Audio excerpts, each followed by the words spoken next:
Hello students, આપણે last lecture સુધીમાં સ્વાધ્યાય 3.3 સુધી આપણે પૂરું કર્યું છે.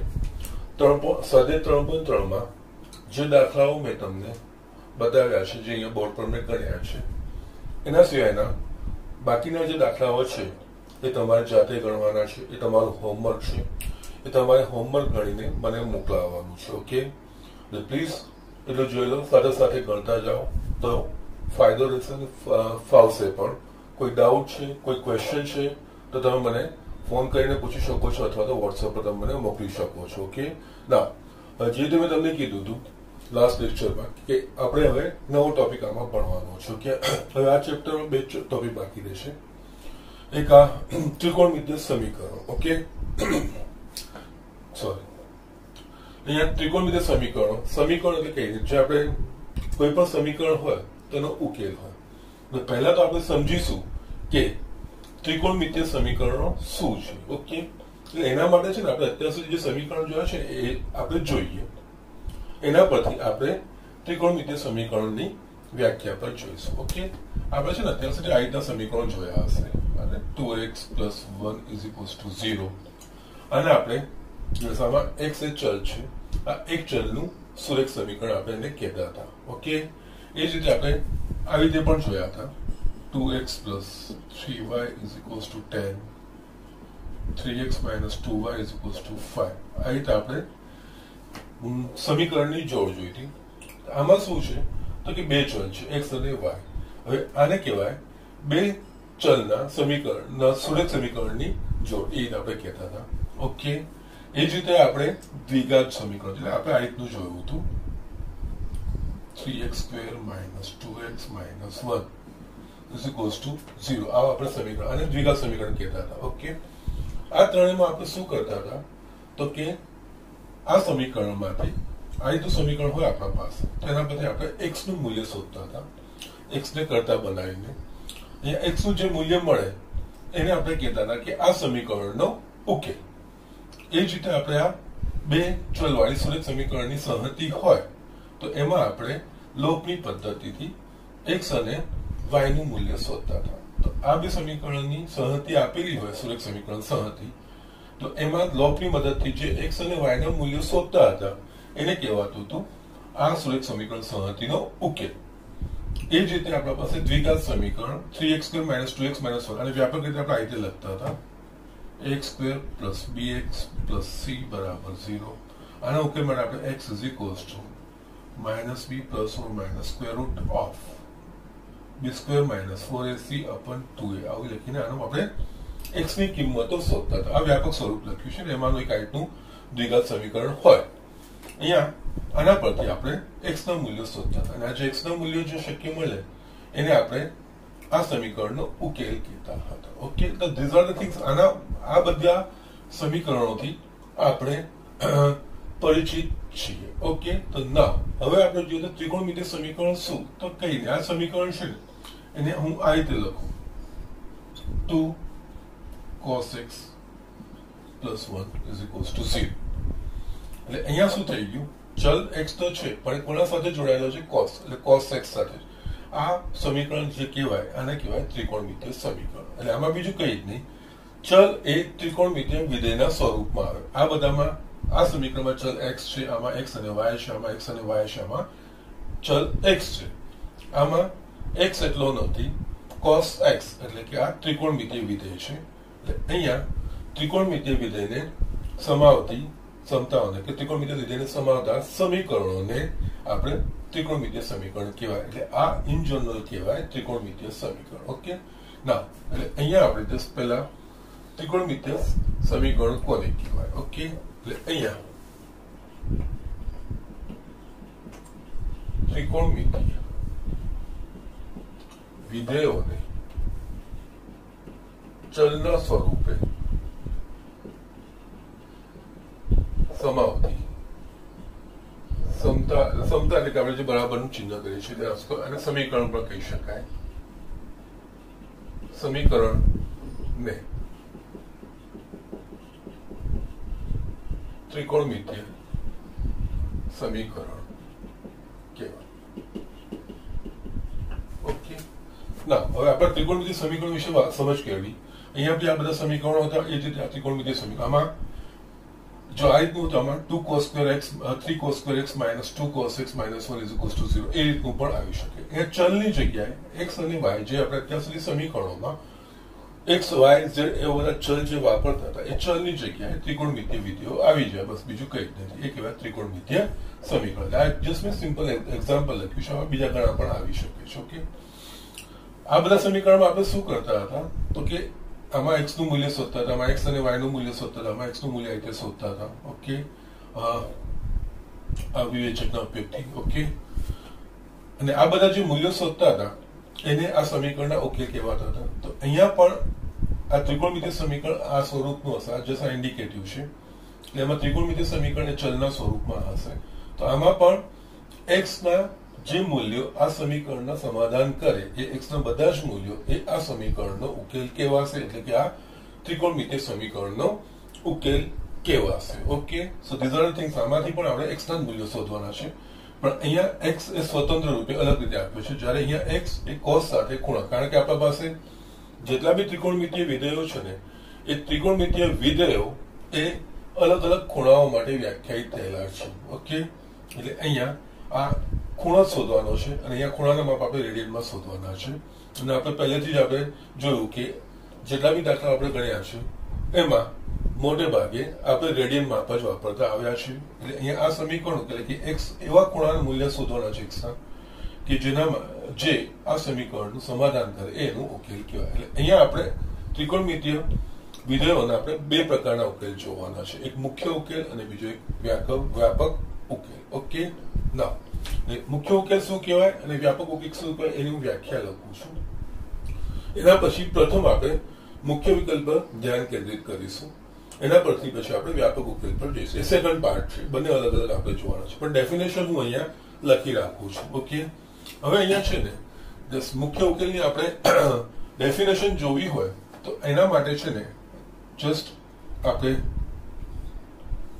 જે જોયું હતું અહીંયા x અક્ષની ધન દિશાથી આપણે શરૂઆત કરીએ, ગણના કાંટાની વિરુદ્ધ દિશામાં એક પૂરું પરિભ્રમણ કરે એટલે કે 2π રેડિયન થાય. અને આપણને ખબર છે બધા ત્રિકોણમિતિય વિધેયો 2π રેડિયનના અંતરાલે એમનું પુનરાવર્તન થાય છે. એટલે કે આપણે cos 2nπ + x = cos x, sin 2nπ + x = sin x, એ જ રીતે tan 2nπ + x. આપણે બધા જ ત્રિકોણમિતિય વિધેયો 2π રેડિયનના અંતરાલે એમનું પુનરાવર્તન થાય છે, આપણે જાણીએ છીએ.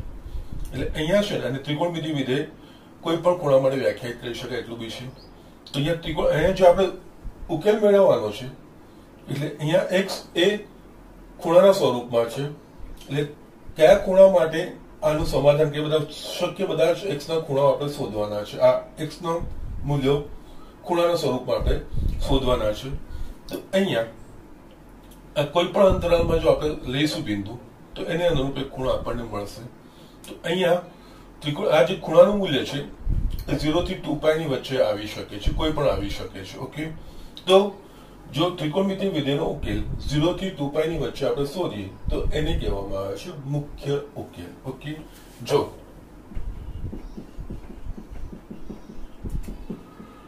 ત્રિકોણમિતિય સમીકરણોનો ઉકેલ 0 x 2π માં હોય તો આ ઉકેલોને ત્રિકોણમિતિય સમીકરણના મુખ્ય ઉકેલ કહેવામાં આવે છે. એટલે 0 થી 2π એટલે 4 અંતરાલો આપણે આવી જાય, 4 આપણા પાસે ચરણ આવી જાય. 4 ચરણમાં જે બી ખૂણાઓ માટે આપણે જે ખૂણાઓ આ સમીકરણનું સમાધાન કરતા હોય, એટલે આ તો જસ્ટ ઇન્ડિકેટિવ મેં સમીકરણ લીધું છે, આવા અલગ અલગ સમીકરણ આવી શકે છે.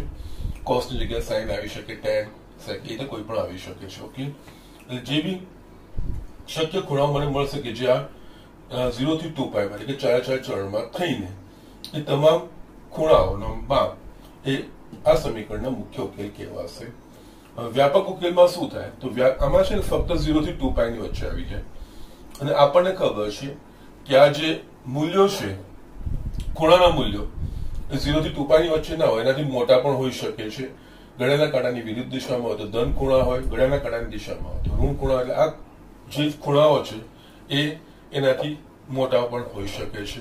એટલે અહીંયા 0 થી 2π માં જે મૂલ્ય મળતા હોય એ 2π કરતા મોટા મૂલ્ય માટે પણ મળતા હોય. આપણે જે રીતે આપણે સંયોજિત ખૂણાઓ જોયા હતા, π/2 નો અયુગ્મ ગુણાંક ને π/2 નો યુગ્મ ગુણાંક, એના પ્રમાણે આપણે જે કોટી વિધેય ને એનું h વિધેય લેવાનું, જે સંયોજિત ખૂણામાં આપણે લોજિક વાપર્યું હતું એના પ્રમાણે 2π કરતા મોટા કે ગળાની કાંટામાં દિશા જશે તો ઋણ ખૂણાઓ માટે પણ આપણને એવા મૂલ્યો મળી શકે છે. તો અહીંયા શક્ય તમામ, અહીંયા ફક્ત આ 4 ચલમાં 0 થી 2π ની વચ્ચે જે ઉકેલ આવે મુખ્ય ઉકેલ કહેવાય.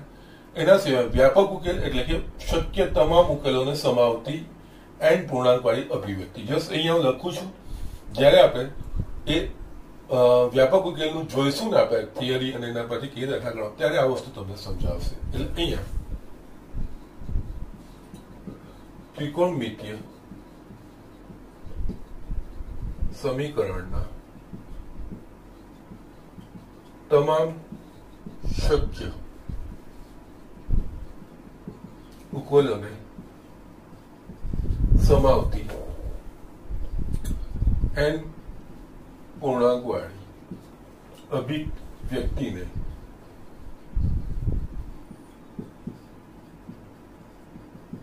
ત્રિકોણમિતીય સમીકરણો વ્યાપક ઉકેલ કહેવામાં આવે છે.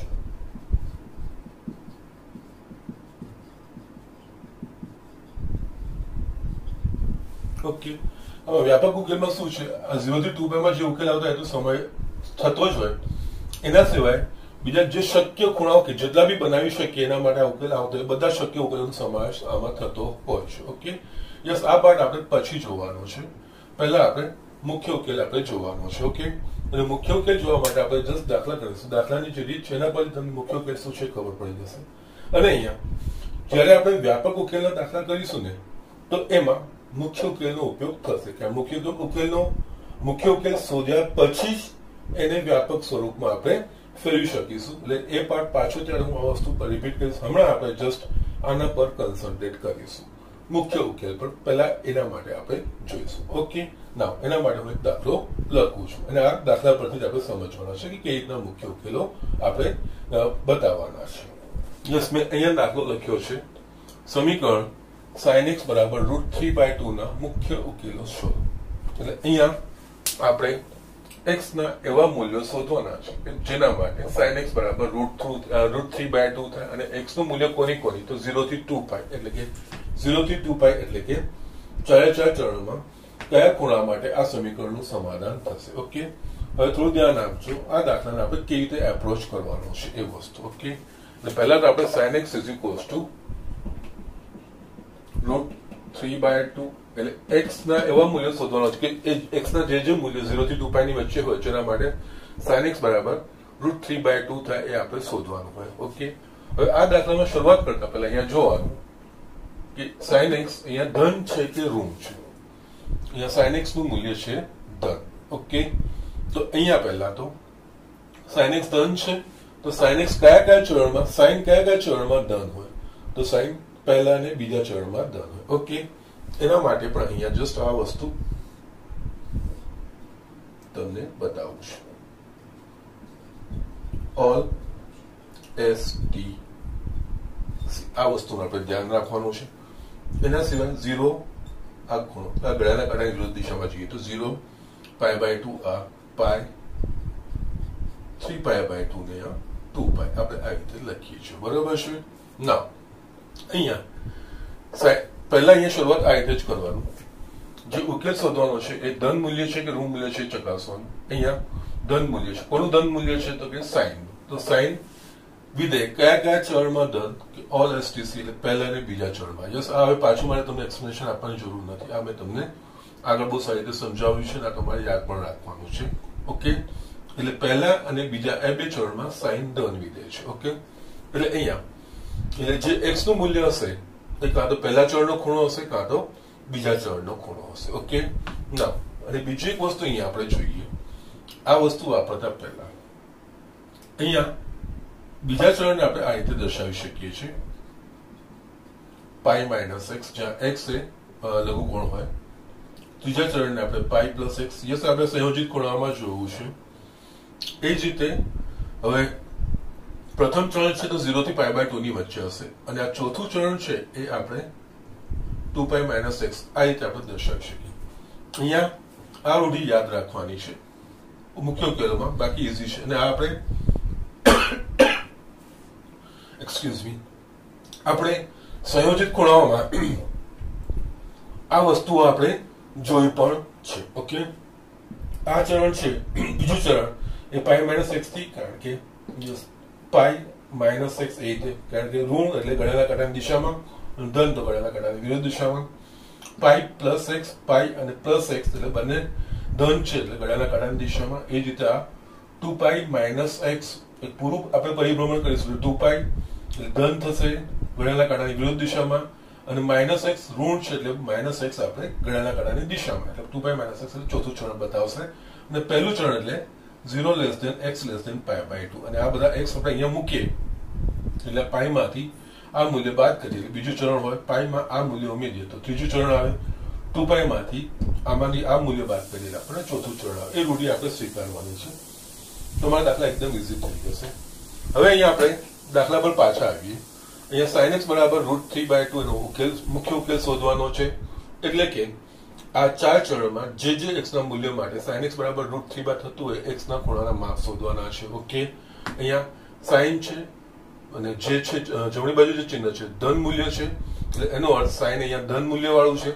sin પ્રથમ અને બીજા ચરણમાં ધન આવે છે, એટલે x ના જે ખૂણાઓ છે પહેલા અને બીજા ચરણના હોય. એટલે અહીંયા પહેલા ચરણમાં જોઈએ તો x ના કયા મૂલ્ય માટે √3/2 થાય, તો π/3 માટે √3/2 થાય. ઓકે, એટલે અહીંયા sin π/3 is equals to √3/, એટલે આને સરખાવશો તો x બરાબર π/3 હોય ત્યારે આ સમીકરણનો ઉકેલ મને મળે કે આનો આ સમીકરણ x બરાબર π/3 આ સમીકરણને સંતોષે છે, એટલે એક ઉકેલ આ આવી ગયો. બીજું પણ શક્ય, કારણ કે બીજામાં બી ધન છે તો બીજામાં પણ આવું મૂલ્ય આવી શકે છે. તો એના માટે અહીંયા શું કરવાનું, અહીંયા sin તથા sin. ઓકે, હવે છે ને આ જે પ્રથમ ચરણનો ખૂણો હોય ને એને આપણે x માની લઈએ. તો હવે બીજા ચરણમાં બી છે, બીજું ચરણ બતાવું તો શું થાય, પાઈ માઇનસ એક્સ, એટલે કે sin પાઈ માઇનસ, અને આપણે જે પ્રથમ ચરણનો ખૂણો શોધ્યો હોય એને π/3 લખી નાખવાનું. જો આપણે આને સાદું સ્વરૂપ આપીશું તો આ π/2 નો યુગ્મ ખૂણો એટલે sin નું sin જ આવે, એટલે જે સંયોજિત ખૂણામાં આપણે કર્યું હતું sin π/3 લખાશે. એના સિવાય આના આગળનું ચિહ્ન આ ખૂણો જે ચરણ દર્શાવતું હોય એ ચરણમાં આ ત્રિકોણમિતિ વિધેય ધન કે ઋણ હશે એના પ્રમાણે ચિહ્ન આવશે. પાઈ માઇનસ π/3 એ બીજું ચરણ દર્શાવે છે. બીજા ચરણમાં sin ધન છે કે ઋણ છે, તો કે બીજા ચરણમાં sin ધન છે એટલે આપણે ધન જ મૂકવાનું છે, અને આ sin π/3 નું મૂલ્ય છે √3/2. ઓકે, એટલે કે આને જો સાદું સ્વરૂપ આપીશું તો 3 પાઈ માઇનસ પાઈ, 2 π/3 તો sin 2 π/3 બરાબર √3/2. આમ જોવા જોઈએ તો sin π/3 બરાબર પણ √3 થાય અને sin 2 π/3 બરાબર પણ √3/2 થાય. ઓકે, આ પ્રથમ ચરણનો ખૂણો ના બીજા ચરણનો ખૂણો, એટલે અહીંયા છેલ્લે sin π/3 is equals to sin 2 π/3 is equals to √3, એટલે કે અને આના સાથે સરખાઈશું તો x બરાબર π/3 હશે ત્યારે પણ આ જવાબ આવશે, અને x બરાબર 2 π/3 હશે ત્યારે પણ આ જવાબ આવશે. આ બે કેવા છે એના મુખ્ય ઉકેલ માટે π/3 અને 2 π/3 એ મુખ્ય ઉકેલો. યસ, આ રીતે આપણે દાખલા ગણવાના છે. ડોન્ટ વરી, હજુ પણ હું તમને બીજામાં પ્રેક્ટિસ કરાવડાવું છું, કારણ કે આપણે વ્યાપક ઉકેલ તરફ આગળ વધવાનું છે. પણ વ્યાપક ઉકેલ માટે આપણા પાસે મુખ્ય ઉકેલ પરનો કમાન્ડ હોવો જોઈએ. એટલે તમે મુખ્ય ઉકેલ તમને જસ્ટ બરોબર કરાવડાવી દઉં છું, પછી આપણે એના પરથી વ્યાપક ઉકેલ પર આગળ વધીશું, અને મુખ્ય ઉકેલના હજુ પણ હું તમને થોડાક દાખલાઓ બતાવું છું. યસ, અહીંયા મેં બીજા 3 દાખલાઓ લખી દીધા છે. આ સમીકરણોના મુખ્ય ઉકેલ આપણે શોધવાના છે. ઓકે, ના જસ્ટ મારે તમને આ જ બતાવવું છે કે આ બધા ઉકેલો આપણે કેવી રીતે મેળવવાનું છે. મુખ્ય ઉકેલ પર એક વખત કમાન્ડ આવશે, પછી આપણે વ્યાપક ઉકેલ તરફ આગળ વધી શકીશું અને મુખ્ય ઉકેલનો સમાવેશ વ્યાપક ઉકેલમાં આવતો જ હોય છે અને એનો ઉપયોગ આપણે કરવાનો હોય છે. ઓકે, ના અહીંયા આપણે જોઈએ તો આપણને અહીંયા લખીએ છીએ સમીકરણ tan x બરાબર -1/√3 ના મુખ્ય ઉકેલ શોધો. એટલે આપણે અહીંયા tan x is equals to -1/√3 આ વસ્તુ ઉકેલ જોવાનું છે. ઓકે, ઉકેલ એટલે કે અહીંયા x ના મૂલ્યો 0 થી 2π માં, એટલે કે ચાર ચરણમાં x ના જે મૂલ્ય માટે tan x બરાબર -1/√3 થતું હોય એ x ના મૂલ્યો એ આ સમીકરણના મુખ્ય ઉકેલો કહેવાશે. ઓકે, મુખ્ય ઉકેલ માટે ધ્યાન રાખવાનું કે x નું મૂલ્ય 0 થી 2π ની વચ્ચે હોવું જોઈએ. ઓકે, અને મેં જસ્ટ તમને આગળ કીધું હતું એ પ્રમાણે અહીંયા આ વસ્તુનું ધ્યાન રાખવાનું. આપણે મુખ્ય ઉકેલમાં આ જ વસ્તુનું ધ્યાન રાખવાનું છે, બીજું કંઈ જ નહીં. પહેલા તો આ ઓલ STC આ 0 π/2 π 3π/2 ના 2π. જો 0 લેસ ધેન x યા પહેલું ચરણ તો આપણને ખબર, પહેલા ચરણમાં બધા જ ધન હોય. ઓકે, એટલે x એ પહેલા ચરણનું હોય. જો x એ પહેલા ચરણનો ખૂણો બતાવે તો π - x એ બીજું ચરણ દર્શાવશે, π + x એ ત્રીજું ચરણ દર્શાવશે અને 2π - x એ ચોથું ચરણ દર્શાવશે. ઓકે,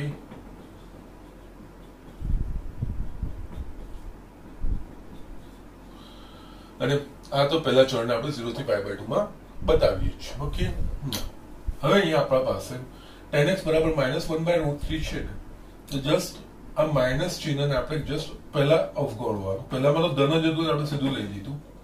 અહીંયા માઇનસ છે લઈએ, ખાલી 1/√3. તો યસ, પહેલા ચરણમાં કયા ખૂણાના મૂલ્ય માટે tan નું મૂલ્ય 1/√3 થાય? તો કે π/6. tan π/6 બરાબર 1/√3. એટલે અહીંયા છે ને આ માઇનસ અને આ જે છે ને એના માટે જ 1/√3 ધન મૂલ્ય માટે આ માઇનસ તો જેમ છે એમ પહેલા ચરણનું, એટલે એ આપણને tan π/6 માટે મળે. ઓકે, અહીંયા આ ઉકેલ નથી, હજુ વાર છે. ઓકે, આ આપણા પાસે થઈ જશે, આ જે પ્રમાણે મેં લખ્યા છે x, આ થઈ જશે આપણા પાસે x. ઓકે, હવે tan x અહીંયા ધન છે કે ઋણ છે? કે tan x અહીંયા ઋણ છે. તો tan કયા ચરણમાં ઋણ હોય? તો tan બીજા અને ચોથા ચરણમાં ઋણ. પહેલા અને ત્રીજામાં ધન છે, બીજામાં અને ચોથામાં ઋણ છે.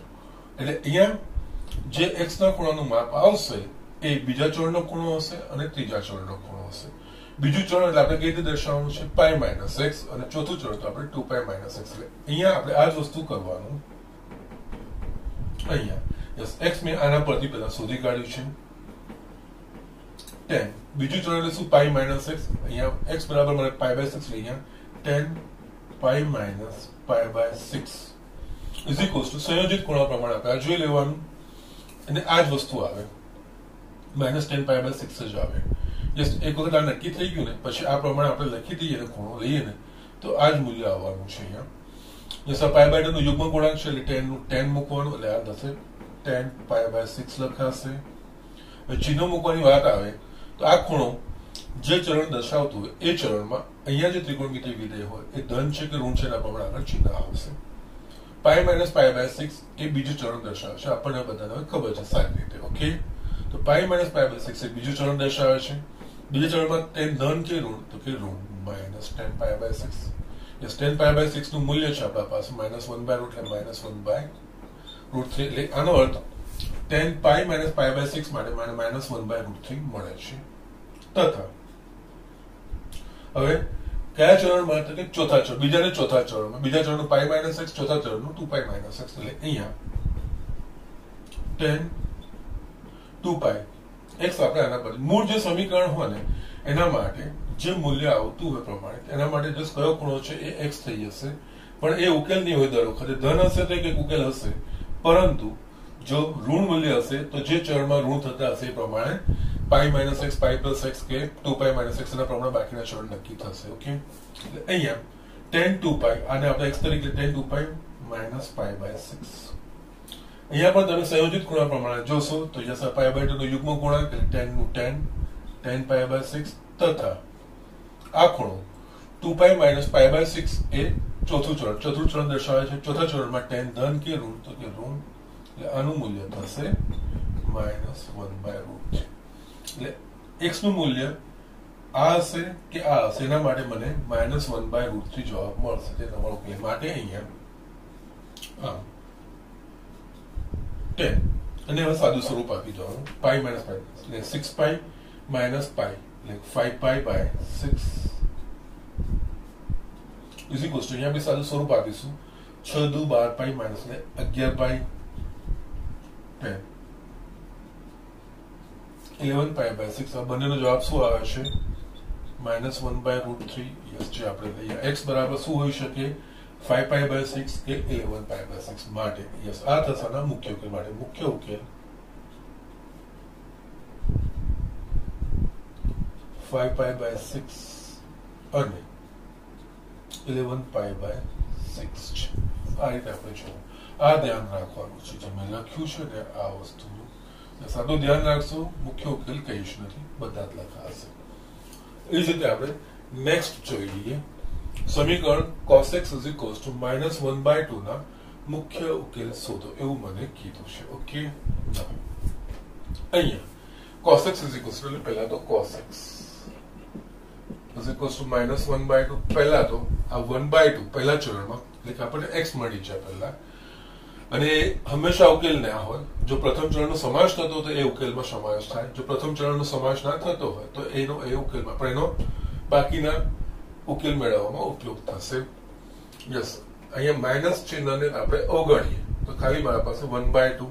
તો યસ, પ્રથમ ચરણમાં કયા ખૂણા માટે cos નું મૂલ્ય 1/2 થાય? તો કે પાઈ બાય 3 માટે. એટલે કે આની જગ્યાએ આપણે માઇનસ cos પાઈ બાય 3 એવું આપણે લખી શકીએ. cos pi by 3 = 1/2. હવે જો આમાં આ રીતે લખ્યું ને, આ વસ્તુ મારા પાસે આવી ગઈ, આ x કહેવાય. ઓકે, હવે આપણે અહીંયા cos x બરાબર -1/2 છે. ધન મૂલ્ય છે કે ઋણ મૂલ્ય છે? તો કે આ cos x નું ઋણ મૂલ્ય છે. તો cos x કયા ચરણમાં ઋણ હોય? તો cos x એક તો બીજા ચરણમાં અને ત્રીજા ચરણમાં એ ઋણ હોય. પ્રથમ અને ચોથા ચરણમાં cos એ ધન છે. એટલે અહીંયા જે x ના મૂલ્યો છે એ બીજા ચરણના ખૂણાઓ અને ત્રીજા ચરણના ખૂણા, એના માટે આ ઋણ મૂલ્ય મળે. ઓકે, ના આપણને x મળી ગયું છે, cos x ઋણ છે, એના પછી નક્કી થઈ ગયું બીજો ત્રીજા ચરણનો ખૂણો. બીજા ચરણનો ખૂણો આપણે કેવી રીતે દર્શાવવાનો?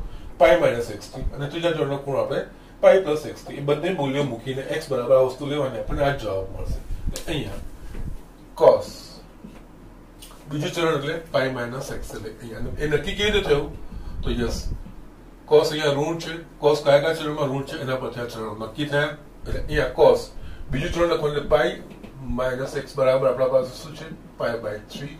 જે સાદું સ્વરૂપ આપવાનું, અને આ સાદું સ્વરૂપ આ જ આવે આપણને ખબર છે. ઓકે, છતાંય આપવાનું. અહીંયા પાઈ બાય 2 નો યુગ્મ ગુણાંક છે એટલે cos નું cos રહેશે, એટલે cos પાઈ બાય 3 થશે. તથા પાઈ માઇનસ પાઈ બાય 3 એ બીજું ચરણ દર્શાવે છે. બીજા ચરણમાં cos ઋણ છે એટલે આ ઋણ ચિહ્ન આવશે અને આનો જવાબ થશે -1/2. અને યસ, આ બીજા ચરણમાં એ જ પ્રમાણે ત્રીજા ચરણમાં પણ cos ઋણ થશે. ત્રીજા ચરણનો ખૂણો એટલે પાઈ પ્લસ x. એટલે અહીંયા cos પાઈ પ્લસ આ x પાઈ બાય 3. અહીંયા બી આપણે જોઈશું આ પાઈ બાય 2 નો યુગ્મ ગુણાંક, સંયોજિત ગુણાંકનું જે આપણે લોજિક જોયું છે એના પ્રમાણે પાઈ બાય 2 નો યુગ્મ ગુણાંક એટલે cos નું cos જ આવે. એટલે આ લખાય cos પાઈ બાય 3. એના સિવાય પાઈ પ્લસ પાઈ બાય 3 કયું ચરણ દર્શાવે છે? પાઈ પ્લસ પાઈ બાય 3 ત્રીજું ચરણ દર્શાવે છે. ત્રીજા ચરણમાં cos ધન કે ઋણ તો કે ઋણ, એટલે અહીંયા આપણે ઋણ ચિહ્ન મૂકવાનું અને આ થશે cos પાઈ બાય 3 નું મૂલ્ય 1/2 એટલે -1/2. એટલે આ ખૂણા માટે આ ખૂણા માટે આપણે cos નું મૂલ્ય -1/2 થાય છે. તો આ બે ખૂણાઓ એના મુખ્ય ઉકેલો કહેવાશે. ઓકે, એટલે છેલ્લે આપણે અત્યારે આપણે આનું સાદું સ્વરૂપ આપીને લખવાનું. અહીંયા પાઈ માઇનસ પાઈ બાય 3 સાદું સ્વરૂપ આપીશું 3 પાઈ માઇનસ પાઈ એટલે 2 pi by 3. cos 2 pi by 3 is equals to કારણ કે બંને મૂલ્યો સમાન છે. પાઈ પ્લસ પાઈ બાય 3 અને સાદું સ્વરૂપ 3 pi plus pi 4 pi cos 4 pi by 3 is equals to 1 minus 1 by 2. Yes, અહીંયા તમે સરખાવશો તો x બરાબર 2 પાઈ બાય 3 હશે અને x બરાબર 4 પાઈ બાય 3 હશે, ત્યારે cos x નું મૂલ્ય માઇનસ 1 બાય 2 થશે. તો આના મુખ્ય ઉકેલો કેવા છે માટે 2 પાઈ બાય 3 અને 4 પાઈ બાય 3 એ મુખ્ય ઉકેલો. Okay, yes. હવે આના પરથી તમને એક અંદાજો તો આવી ગયો હશે. કોઈ પણ ત્રિકોણમિતિય સમીકરણ હોય એના મુખ્ય ઉકેલો બે હોય. ત્રણ દાખલા ગણ્યા એમાંથી આપણને બબે જ મળ્યા, કારણ કે ત્રિકોણમિતિય વિધેયો બે ચરણોમાં ધન અને બે ચરણોમાં ઋણ છે. એટલે cos x નું અહીંયા tan x નું મૂલ્ય ઋણ છે, એટલે બે ચરણમાં tan ઋણ છે, એટલે બે ચરણના ખૂણાઓ આવશે. cos x બી બે ચરણોમાં ઋણ છે, બીજાને ત્રીજામાં, એટલે અહીંયા બે ખૂણાના માપ આયા એ રીતે આવશે. બધા ત્રિકોણમિતિય વિધેયો આવી રીતે છે, એટલે એક સાથે નથી પણ અલગ અલગ છે. કોઈ પણ બે ચરણમાં ધન હશે ને કોઈ પણ બે ચરણમાં એ ઋણ જ હશે ત્રિકોણમિતિય વિધેય. Okay, yes. હવે આના પરથી આપણે છેલ્લું એક અહીંયા sec x is equals to √3 ના મુખ્ય ઉકેલ શોધો, એ આપણે શોધવાનું છે. ઓકે, એ મારે તમને બતાવવાનું છે કે કેવી રીતે આપણે કરવાનું છે. યસ, લોજિક એ જ વાપરવાનું છે. અહીંયા sec x is equals to √2 થાય, એટલે અહીંયા પહેલા તો જસ્ટ ચિહ્ન ધન છે એટલે બહુ આપણને વાંધો નથી. એટલે ધન છે એટલે પહેલા તો sec x, પહેલા ચરણમાં કયા ખૂણા માટે sec x નું મૂલ્ય √2 થાય. sec એ cos નું વ્યસ્ત છે, એટલે આનો વ્યસ્ત શું થાય તો કે 1/√2. cos ના કયા ખૂણા માટે 1/√2 છે તો કે π/4, એટલે આ થશે એક cos π/4. ઓકે, નાઉ અહીંયા sec x બરાબર કેવું છે તો કે ધન મૂલ્ય છે. તો sec કયા ચરણમાં ધન હોય તો sec પહેલા અને ચોથા ચરણમાં, એટલે જે x નું મૂલ્ય છે એ પહેલા ચરણ 0 થી π/2 ની વચ્ચે હોય, અથવા તો ચોથું ચરણ 2π - x, અને આ જે આવશે એ પહેલા ચરણમાં જે ખૂણો હશે હંમેશા x કહેવાશે. એટલે અહીંયા પહેલા ચરણમાં એટલે અહીંયા એક તો મૂલ્ય આવી ગયું છે, સોરી cos નહીં, sin π, sec π/4.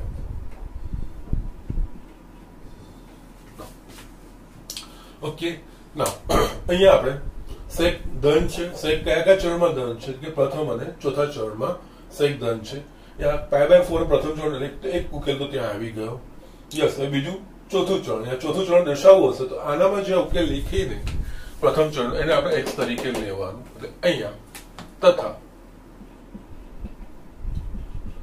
sec ચોથા ચરણમાં ધન છે, એટલે અહીંયા 2π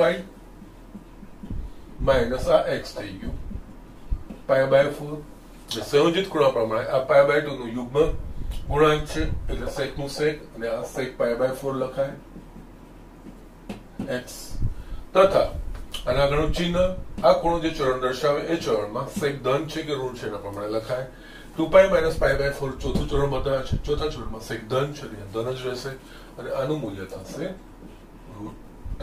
ઓકે, એટલે અહીંયા sec x નું મૂલ્ય √2 કોના માટે થશે તો sec π/4 માટે થશે, બીજું sec 2π - π/4 માટે √2 થશે. આના મુખ્ય ઉકેલો કેવા છે અહીંયા જો આ દાખલામાં અને ઋણ દાખલામાં જેમાં જમણી બાજુ ઋણ હોય અને ધન હોય, એમાં ધનમાં તો એક સીધું જ આપણને પહેલા સ્ટેપમાં જ એક મળી જાય, કારણ કે પ્રથમ ચરણમાં બધા જ ધન છે, એટલે આપણને પ્રથમ ચરણનું એક મળી જ જાય. ઋણ હોય તો આમાં આપણને જસ્ટ પહેલા સ્ટેપમાંથી ફક્ત x મળે, પછી જે ચરણ હોય એના પ્રમાણે π - x કે π + x બીજું કે ત્રીજું, અને ત્રીજું ચરણ 2π - x પ્રમાણે આપણે રીતે લખીને આપણે ખૂણાઓ શોધવાના હોય. અને જ્યારે ધન હોય તો એક પહેલા સ્ટેપમાં જ આપણને એક મળી જશે ઉકેલ, અને બીજો ઉકેલ શોધવા માટે આપણે જસ્ટ બીજા કે જે ચરણમાં એ ધન હોય, કારણ કે ઓબ્વિયસલી જો ધન હશે કોઈ બી ત્રિકોણમિતિ હોય તો પહેલા ચરણનો ખૂણો તો આવશે ને આવશે જ, પછી બાકીનામાંથી એકમાં જેમાં ધન હોય એ આપણે વિચારવાનું હોય. ઓકે, એટલે આ થઈ ગયું. એટલે π/4 માટે અને 2π - π/4 માટે √2, એટલે આમ sec π/4 ઇઝ ઇક્વલ ટુ સારું સ્વરૂપ આપવાનું 4 × 8π - π 7π sec 7π/4 ઇઝ ઇક્વલ ટુ જે મારે મેળવવાનું છે. x બરાબર π/4 હશે કે x બરાબર 7π/4 હશે, ત્યારે આ સમીકરણમાં sec x બરાબર √2 થાય. આ બેના મુખ્ય ઉકેલો કેવા છે માટે π/4 અને 7π/4 એ મુખ્ય ઉકેલો છે. ઓકે, સો જસ્ટ આ રીતે આપણે દાખલાઓ ગણવાના છે. હું તમને હજુ પણ એક દાખલો બતાવી દઉં છું અને પછી આપણે તમને અમુક દાખલાઓ જે ચોપડીના છેલ્લામાં તમને હું મુખ્ય ઉકેલના દાખલા આપું છું એ તમારે પહેલા ગણીને બતાવવાના છે. પછી આપણે નેક્સ્ટ લેક્ચરમાં વ્યાપક ઉકેલની થોડી થિયરી જોઈને પછી વ્યાપક ઉકેલનો આપણે તરફ આગળ વધીશું. પણ વ્યાપક ઉકેલમાં બી એ વસ્તુનું ધ્યાન રાખવાનું છે, મુખ્ય ઉકેલની તેમાં જરૂર પડશે એટલે મુખ્ય ઉકેલ પર આપણે બરાબર કમાન્ડ મેળવવાનો છે. ઓકે, ઝડપથી આ વસ્તુ લખી લો. હું તમને હજુ એક દાખલો બતાવી દઉં છું. યસ, મેં એક દાખલો લખ્યો છે, સમીકરણ cot x √3 ના મુખ્ય ઉકેલો શોધો. ઓકે, ના અહીંયા આ દાખલો કરતા પહેલા જસ્ટ આ બાજુમાં હું ડ્રો કરું છું પાછું, અને જે મુખ્ય ઉકેલો છે એમાં આ વસ્તુ તમારે ધ્યાન રાખવાનું છે. ઓલ એસ ટી સી 0 π/2 π 3π/2 અને 2π. આ ખૂણો 0 x π/2 પહેલું ચરણ. બીજા ચરણને આપણે π - x, જ્યાં x નું મૂલ્ય આના પરથી આવે.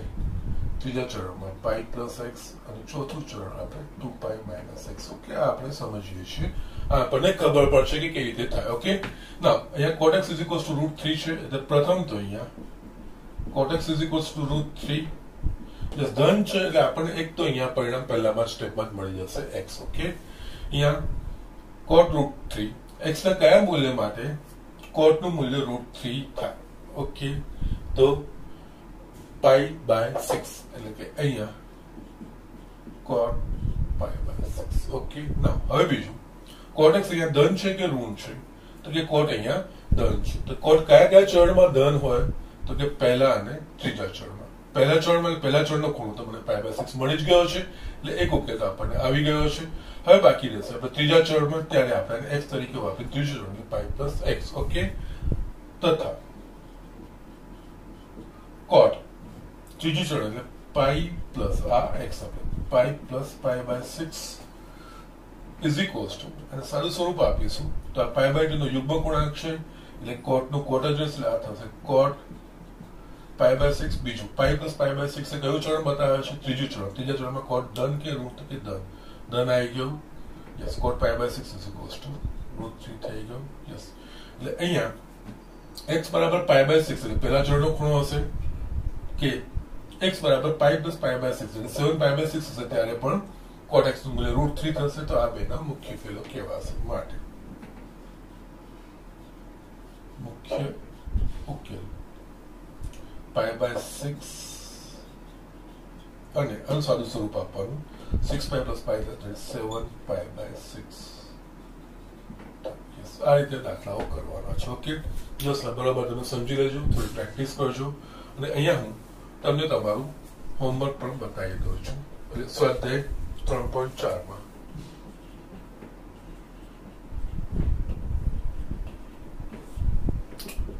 એક્ઝામ્પલ 1, 2, 3, 4 ફક્ત મુખ્ય ઉકેલ શોધો. ઓકે, ચોપડીમાં તમને આના માટે મુખ્ય અને વ્યાપક ઉકેલ બંને કીધા છે, પણ અહીંયા આપણે જસ્ટ આજે આપણે મુખ્ય ઉકેલ જોયા છે એટલે અહીંયા સ્વાધ્યાય 3.4 ના 1 થી 4 દાખલામાં ફક્ત મુખ્ય ઉકેલ શોધવાના છે. એ શોધી લેજો. એ ફાવર્ડ આવશે તો વ્યાપક ઉકેલ સરળ છે, એમાં કઈ અગલી વસ્તુ નથી, કારણ કે એમાં આપણે આનો ઉપયોગ કરવાનો છે. એના સિવાય સ્વાધ્યાય 3.3 માં જેટલા જે મેં કરાયા છે એ પ્રમાણે જ મેં તમને હોમવર્ક માટે મૂક્યા છે. એ પણ કરીને પ્લીઝ બતાવો અને જસ્ટ આપણે સાથે આગળ વધતા જઈએ. આજનું લેક્ચર હું અહીંયા જ પૂરું કરું છું.